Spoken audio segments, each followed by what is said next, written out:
My name is Evelyn Daleabout, and I was born in Salt Lake City, Utah, November 16th, 1946.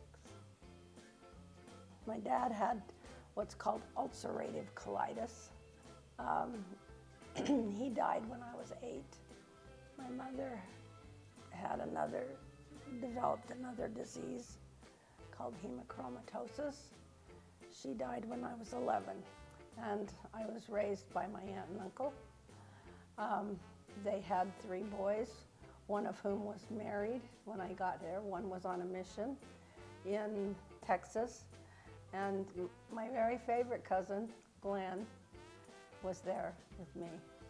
And Glenn and I were the best of friends, the best of friends. We danced in dance festivals, we sang in song festivals, we went to dances together, we went down to Hollywood to the Palladium and danced at Lawrence Welk at when they had a Palladium, that's where they would play. Okay, what was your biggest fear when you were younger, Grandma? That my mother would die. I remember when I knew when my dad died, and then my mom got really sick, and I was riding my bike one day, and I was praying, and I said, Heavenly Father, you've already taken my dad. Please don't take my mother. Well, it happened, you know, and I accepted it. And the thing that probably influenced me the most was I felt like I was able to talk to my mom for years, especially one time in the temple. We went through for your mom after she graduated, and she wanted to get a job, and she was engaged, getting ready to get married, and she didn't have a job, and we went through the temple for her, and we were the witness couple. My mom was sitting right next to me. I felt her presence. And my name is Richard Daleabout, and I was born in Seattle, Washington, right in the middle of World War II. And I was born on December 7, 1943. The way my parents conducted their lives was in a compromise. He didn't yell at her and she didn't yell at him, and they were both, my father was very quiet, never pushed my mother around. She had a very strong personality. She didn't say a lot, but if she did, you knew that she was gonna make something happen. So, and I was the only kid in town. I played a solo act. I had a friend, a good friend, Don Cook, and he got us jobs on a ranch up in Montana, and we went up and worked on the haying crew, driving tractor from early morning till late at night. And that was an experience. But I did learn how to shoot skunks. So I turned in my papers, and the letter came, and I was working at Albertson's grocery store back then, and my parents came in, and they had that peculiar look that parents can have when something's going to happen to one of their kids. So they had my brother with them, and they came into the store and flagged me to go down one of the aisles because they had the letter. I guess I was a bit of a tease, so they handed me the letter, and I looked at it, and I looked at the letter, and I said, thanks, I'll bring it home tonight, and we'll open it. My mother, who was not given to long speeches, she said, no, now. That was the end of that discussion. I opened it up, and it said, North British Mission. That made my mother's day. But for me, England was one of the major events in my life. I was spoiled as a missionary. But for example, with my first missionary companion, we baptized 2 complete families.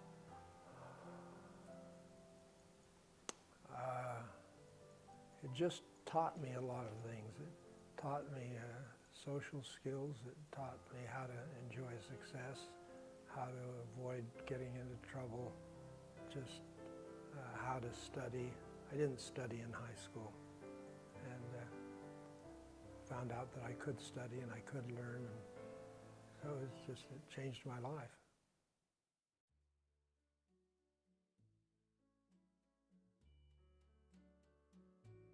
So there I am in full Army regalia, knocking on the door, and here's a girl, a high school girl. So I went to the door. We were eating.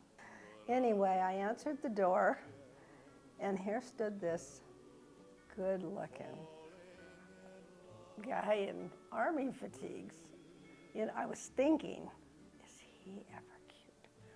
I said, yes, can I help you? And he says, is Glenn here? And he said, I'm a friend of Glenn's. And I said, yes, he is. Come on in. So he came in, sat down.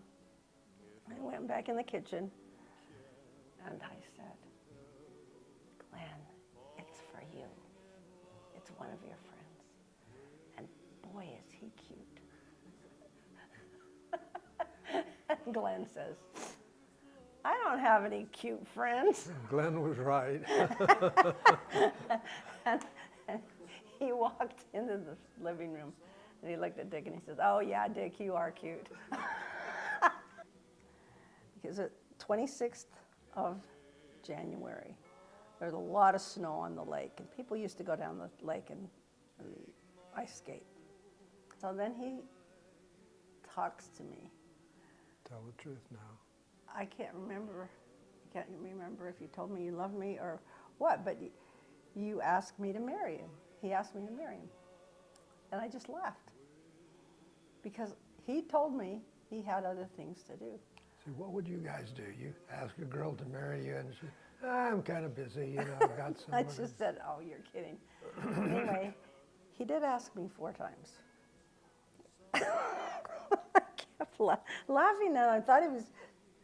Then he pulls out a ring, this ring right here. And that's when I knew he was serious. If that ring hadn't done it, we might not be here now. And I threw my arms around him and gave him a big kiss. That was a great wedding day. Everything went right. Beautiful. It was the 7th of September, 1967. And it was a beautiful day. We went up to Salt Lake. We were married up in the temple. Well, let me get a little bit of a run at it.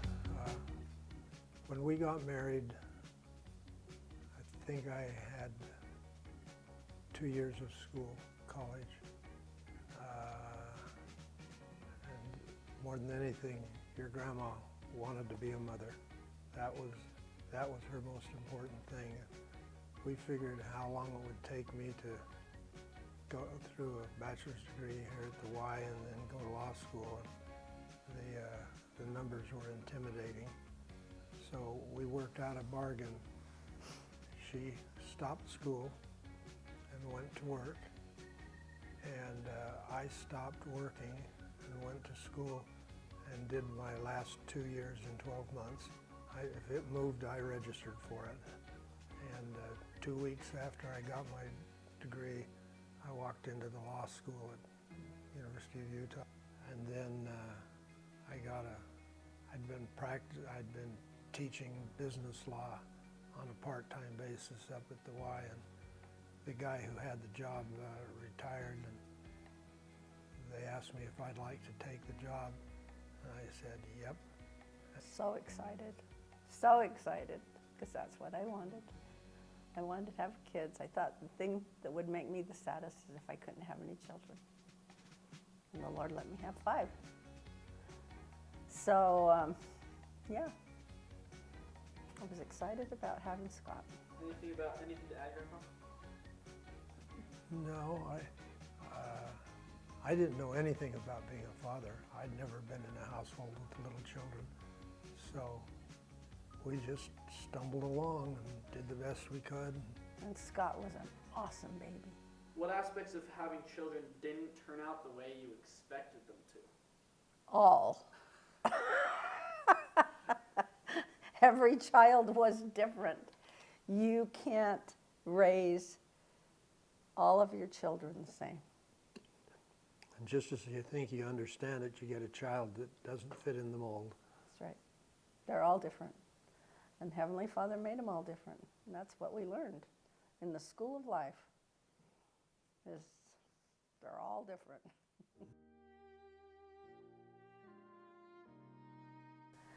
Well, long time ago, Dad and I would talk, and we'd talk about what was going to happen in the future. And a mission and going on missions was always on our agenda, wasn't it? Oh, yeah.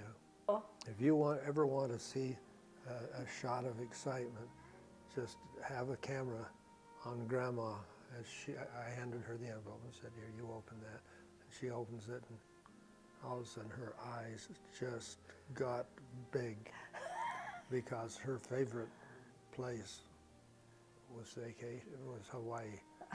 And all of a sudden, her arms flew up like this, and her legs, it's a good thing she was wearing trousers. Her legs flew and feet flew up in the air, and she just started screeching, Hawaii. After Hawaii, we were called to the Democratic Republic of the Congo. oh, that opens a whole story. And then he got a brain tumor. So we couldn't go there.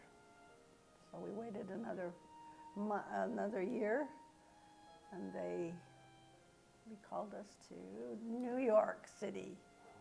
And we came home, and we went to San Diego. CES. Yeah, CES. We did CES again. In New York, we did family history and office and temple, and then we did CES in San Diego. And beautiful, beautiful place. What's the next one? And the next one after that one is the Family History Center in Salt Lake. So That was a hoot. That was really fun. that was a lot of fun. Yep. And then we finally had to stop because I couldn't go anymore. My health was starting to get the best of me. Hard for me to talk about my grandchildren because I love them so much. We've talked about this before, and Dad and I have said, how did we get so lucky to have so many wonderful grandchildren? We love each one of them. And advice that we would give them, just stay true to the gospel. The gospel is true.